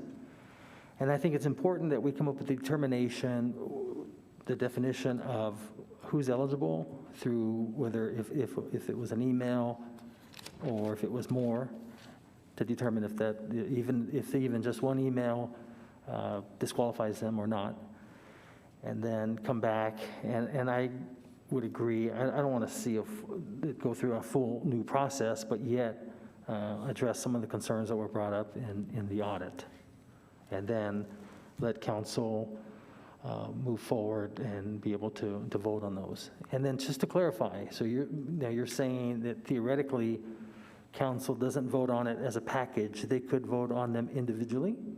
Is that my understanding, Natalie? Mr. Mayor, the way I've written the resolution is that therefores are individual projects. So presumably, and I'll defer to the city clerk and the city attorney, you could amend those that therefores as a council. Yeah, I think it's probably fair that, it's kind of like the United States Congress, when they put through a bill, there can be parts of it that they don't like, and sometimes they have to vote no because certain parts of it that they don't like. Unlike the state, they can extract it with a line item veto. And so I think it's fair that if a council member likes 90% of the projects, but maybe that 10%, I don't want them to have to say no. I want them to be able to vote individually, in my opinion. I don't know how you feel, but I think that would probably be best.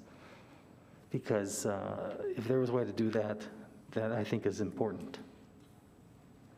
Is that doable? Mayor, I think that's what Natalie was mentioning, is that the way she presented it, it allows you to amend your motion there. I don't know about it when I amend the motion, but if it was a way to make it so that it's not that, so that we're able to, well, I guess you have to amend it, I presume. I don't know. Whatever makes it easier. Mr. Mayor, I'm going to defer to, again, city clerk and legal, only because you have a resolution that's been tabled to your next meeting, so. Again, okay, I'm sorry, that's right. You were going back to the original. Okay, I got you. Yeah, so you'll have to. I got you. No, you're right. Did you have a comment, Councilor Flores? No, I was just going to say that the resolution's already been drafted right. and yada, yada, I was just testing to make sure you guys were paying attention. Yeah, we're paying attention. All right, you guys are. No worries there. I knew it. I was just trying, Councilor Vasquez. Thank you, Mayor. Yeah, I just want to clarify. I'm perfectly fine moving with the process as long as it doesn't compromise the RFP process in a way that would actually, come up in an external audit. As we know, the city has a process every year through which external auditors make sure that we are following processes, and they find deficiencies. It potentially hurts and harms the city. So if we go through a process where we feel confident, and this is why I rely on our internal auditor, that we wouldn't get dinged as a deficiency for not following with our procurement code, then let's do it. But if there is a potential for that to happen, then I think we go back to the drawing board, because I don't think any of us want to see that. Thank you, Mayor. Very good. Okay, I think that pretty much concludes this then. Unless there's anything further that you may have or Viola has. No? Council, seeing none, entertain a motion to adjourn then. So moved by Flores. Second, Abeta Stuvi. Motion made by Councilor Flores, second by Councilor Stuvi, that we adjourn. Christine? This is on the motion to adjourn the work session. Councilor Abeta Stuvi? Yes. Councilor Vasquez? Yes. Councilor Bencomo? Yes. Councilor Sorg? Yes. Councilor Flores? Yes. Councilor Gandara? Yes. Mayor? Yes. Okay, we're adjourned. It's 3:03 PM. Again, thank you very much to staff for everything they've done and for the applicants for your attendance as well. All right, thanks.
Okay, this is the agenda setting meeting for our December 20th, 2021 City Council meeting.